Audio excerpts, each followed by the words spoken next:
Whose job is it to deliver an extraordinary experience? Oh, we like to blame the front desk folks, right? I mean, it's always their fault. But a better question might be this. At what point does a patient start judging whether they like you or not? I mean, what is a patient's first touch point with your organization?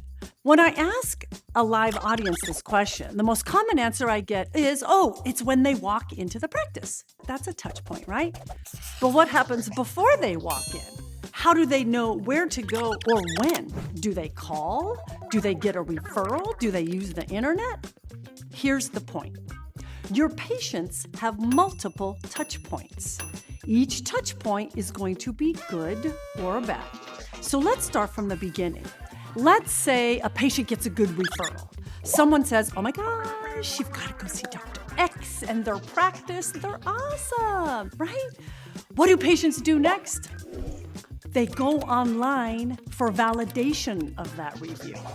Don't you do that?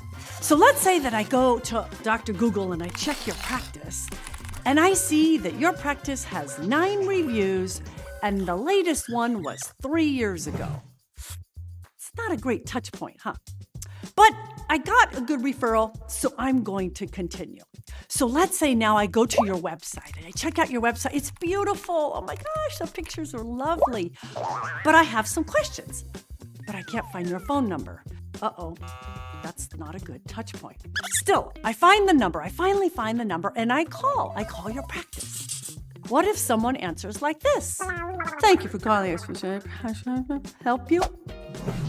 What's your first thought? My first thought is, did she say Burger King? I'm starving. So I now make it through the appointment scheduling process, and now it's the day of my appointment. I drive to your office, and guess what? There's no parking. So I drive around, I finally find a spot. It's a compact, I'm in a Hummer, I don't care. I shove in it. I crawl out the back window, but now, I'm late, and I have to go poo-poo pee-pee.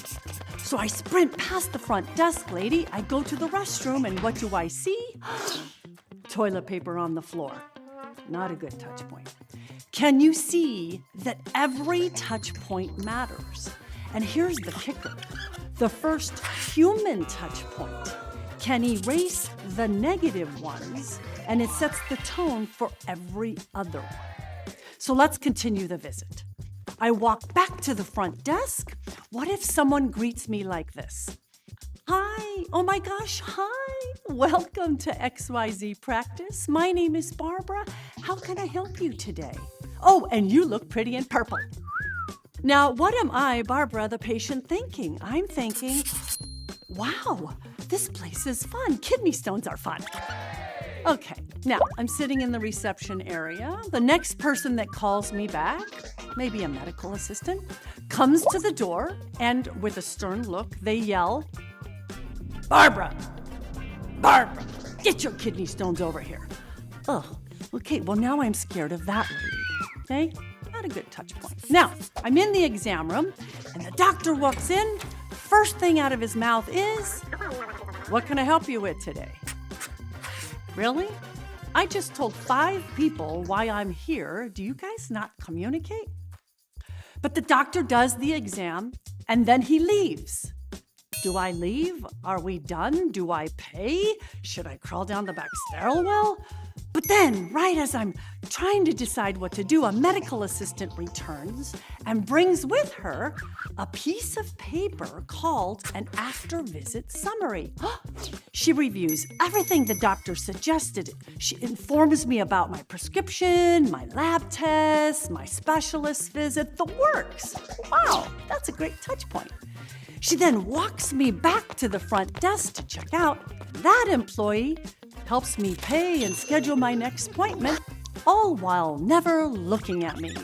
And she mumbles a faint goodbye.